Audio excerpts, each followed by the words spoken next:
Today we're going to talk about primary foods. And primary foods are more of the environment that nourish us versus actual foods themselves. So versus apples, oranges, bananas, kinds of things.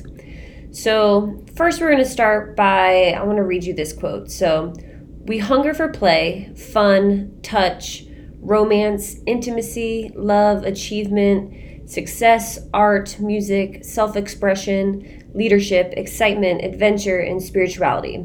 All these elements are essential forms of nourishment. And that quote is something that I very much love. It encompasses the full spectrum of life and how there are so many things that nourish us and can impact us outside of food itself. So today we're going to dive into what we call the circle of life. And these are some common elements of primary food. So this chart is all the various aspects of life that nourish us. Oftentimes we struggle with our nutrition and exercise, not because we don't want it, but because we haven't uncovered the root issue as to why you're unhappy with your health in the first place. So here's an example. Have you ever come home from a really long day of work and stared into the pantry or the refrigerator, not really sure what you're looking for? You're just kind of searching aimlessly, but pretty much you're just looking for something to make you feel good. I mean, I bet we all have. I know I have. What if that wasn't your stomach, but an imbalance in other areas of your life? What if you actually dislike your job and you're using food to feel good? Or maybe you came home to an empty house when all you needed was a hug, and that would have made you feel good, not the food itself. So sometimes we are searching for the root cause and we use food as a tool to supplement our feelings. So our environment definitely shapes the way we nourish our bodies with food. And an understanding and looking for the ways to improve will drastically benefit your mood and happiness, but also your waistline. So today we're going to dive into each of the slices of the pie chart. So as we go through this, I want you to take notes on how you're feeling in each category, what you're doing well, and where you can improve. All right, let's get started. So the first one is career. Success is liking yourself, liking what you do, and liking how you do it. Don't let comfort overrule your happiness. We do have the capacity to change, so if you don't like something, change it. You may love your job, meaning you may love the scope of what you do, but hate the hours, maybe the people you're working with, or the environment itself.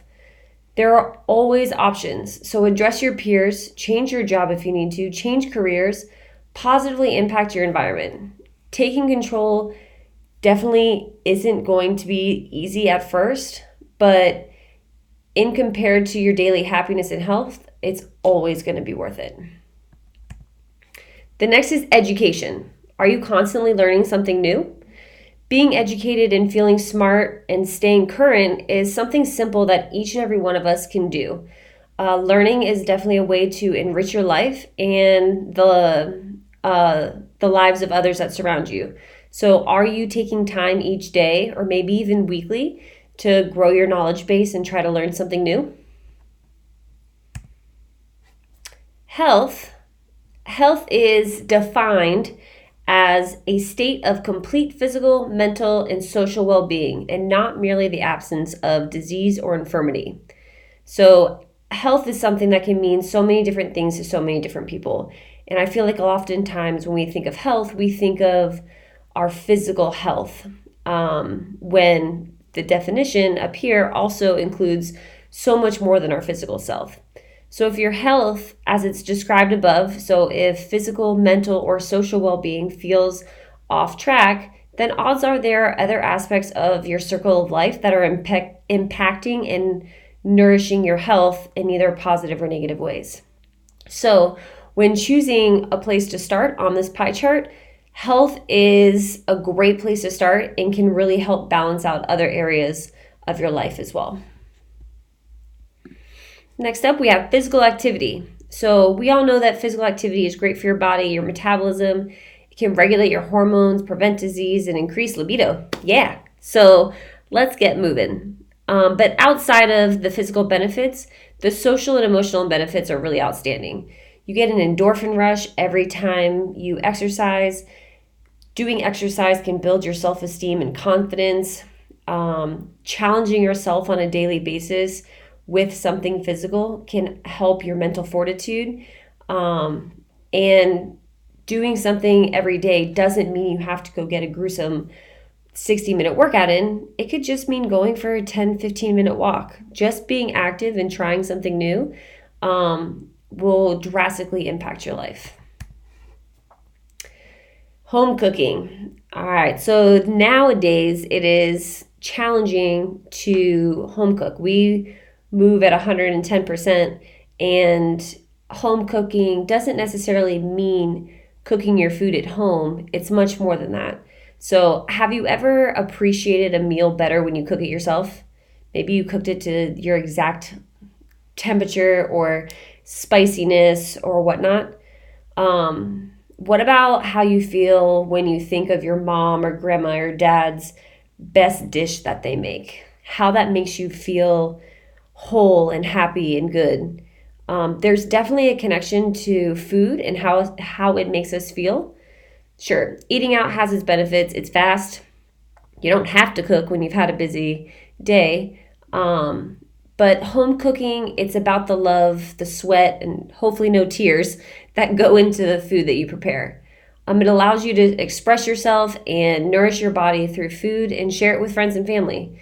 So when done consistently, so maybe some of us who don't enjoy cooking, that means one day a week. For others, maybe that's Monday through Friday. And maybe some people, they prefer cooking every day. But when done consistently, it can really change your relationship with food. And oftentimes the relationship we have with food also benefits how our bodies digest the food as well. The next is home environment. So do you really feel at home when you're home? Do you feel you can express yourself in your own home? So your home environment is very, very important to your overall happiness. Everyone has different preference. Some people prefer a spick and span, super clean house, and that is like makes them feel so good and whole and on track inside. Others like a loud house bustling with the noises of kids laughing and pets running around. So everyone has a different idea of what the ideal home environment looks like. But do you have your own space? What about the relationships in your home? Is there tension there?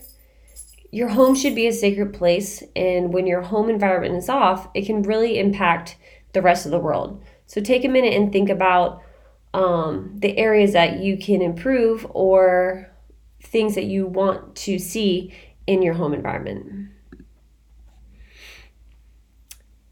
Closely connected is going to be our relationships. Do you actively foster meaning relationships in your life? The relationships we have in our lives can really shape our lives and provide meaning and value. Right now, our society is extremely connected, yet isolated. And it takes work to make time for the people you care about. So we, as humans, are meant to live socially connected lives, but really have to focus and do our part to foster meaning relationships. I challenge you to have a face-to-face, meaningful interaction daily. Are you part of a community? Are you having face-to-face conversations? Are there people that you want to connect with or reconnect with? These are all things that you will evaluate as we go through this process of understanding where you are in the circle of life. Next is social life. So social life is being social, having hobbies, and sharing experiences with others. So social life can look completely different for each and every one of us. Being an introvert myself, being social or sharing experience with others means having a one-on-one conversation or hangout time with some of my close friends. To others, that might be going out in large groups or interacting in large groups, but it's all dependent on what makes you feel whole and happy and that you are being social. Hobbies are a whole nother thing. Do you guys have hobbies?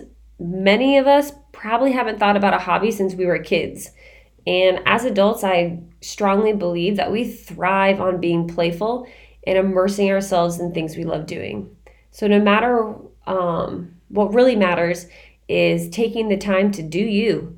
Make sure that you are creating time in your life to have social interactions, to do something that you are truly interested in, and share it with friends and family. All right, next on our pie chart is joy. So, joy is not something that happens to us, it's a choice. Positive thinking and positive practices like gratitude are real simple ways to add joy to your everyday life. Another way to do that is to slow down. It's really hard to appreciate all the great things happening around you if you're moving at warp speed. So, try to find some space in your world to just take a moment and reflect. And whether that's a gratitude journal or stating your positivities per day, but just slowing down will really allow you to see all the great things happening around you. So, what are you currently doing to add joy to your life? All right, spirituality. So, spirituality in this sense is going to be a consistent practice that grounds you. So for many, spirituality is related to religion, and that's fantastic. It can also be a consistent focus on something that grounds you. So that might look like meditating, religion, even going on walks out in nature. But it's really important for you to have that time and space to reflect, to find gratefulness, and then also a space to just get in touch with yourself and ground yourself with you and see and touch in with how you're feeling and where you are in life, so we don't keep dismissing all those pieces and then miss them later. So the more aware we are with our surroundings and being grounded helps us feel more balanced in life. Next is creativity. So creativity is the freedom to think outside the box and create your own interpretation of the world around you. So no, you do not have to be creative to have creativity. It's simply just the freedom to think outside the box. So this can be done through your work. Maybe you have a creative job that you get to move schedules around or shift people or create, or you're an engineer. It can be family. Creating different experiences, dance, art, music, you name it. There's so many ways to think outside the box, but it's very important that we learn and keep practicing ways to do things differently and to see the world the way we want to see it. So what are you doing currently that fosters your creativity? And then the last one on our pie chart is finances. So the two big pieces of finances are understanding and action. So finances definitely have the ability to add or remove stresses in your life, but it really takes an unfiltered understanding of how your financial needs to live the way you want to live, what that actually looks like. How much money do you need to live the way you do? Do you need to make adjustments to where you're at? What can you do to make those changes? And then the action is having a plan and actually following through. So your finances are definitely going to ebb and flow as your lifestyle changes. The most important part about finances is to be accountable and responsible for your finances. So in order to lessen the stress as it relates to finance, you don't necessarily have to be debt-free, but having a manageable system in place can be just as freeing. So how are you doing in the finance department as far as the stress management goes? All right, so now that we have touched on each of the pies in the pie chart, there's a way to kind of identify where we are out of balance. So I want you to pause this video, go to the weekly checklist in this course for this week, and print out the Circle of Life tool. I'll be here waiting for you. All right, now that you have your Circle of Life tool, we're going to map out your strengths and weaknesses as it relates to the primary foods so that way you guys can start taking action. So using this graph, how do you feel about each category? You're going to rate yourself on a 1 to 4. So 1s are going to be the dots closest to the middle of the circle, and 4s are going to be the dots farther outside of the circle. So a 1 means that part of your life does not exist, or you do not practice it currently, or it causes extreme stress. 2 would mean you're aware of what needs to happen, but you don't really practice it and it's still causing stress. A 3 would mean you want to do more of, you're not currently making the time, but it's also not a high stressor in your life currently. And 4 is, do you actually practice this with intention, and does it bring you joy? There's a typo there.